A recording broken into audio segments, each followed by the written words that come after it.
Hey, does anyone remember this scene from the DLC of The Force Unleashed?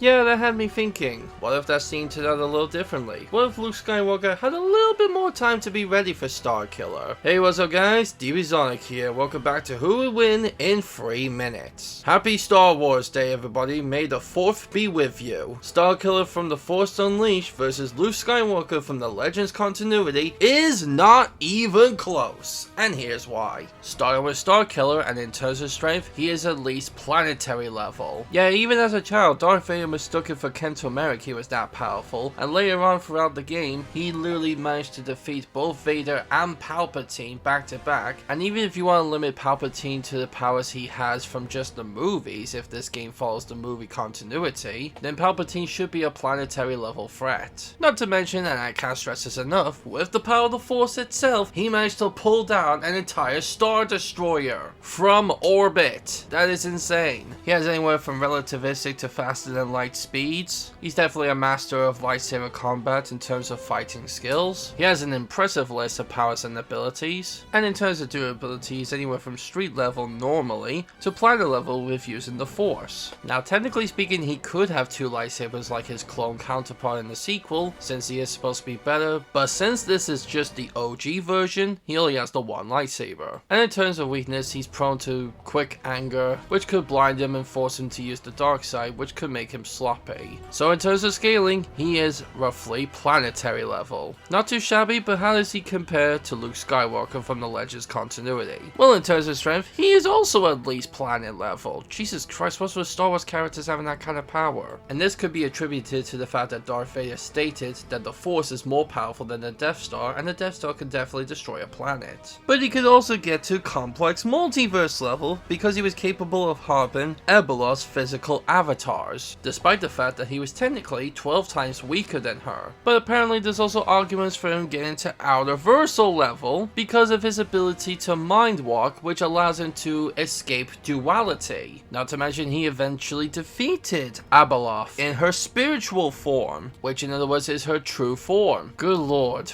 Okay, let's speedrun his other abilities. Relativistic to faster than light reactions, if not faster than light plus reaction speeds. Master of all forms of lightsaber combat and mastered the Force itself in pretty much all aspects. Powers and ability list out the wazoo. Street level durability normally all the way up to matching his strength. Of course has his lightsaber along with his Shoto saber, and his only major weaknesses is some of his most powerful attacks can drain him, but that won't really matter with the power difference, so I put my money on Luke Skywalker.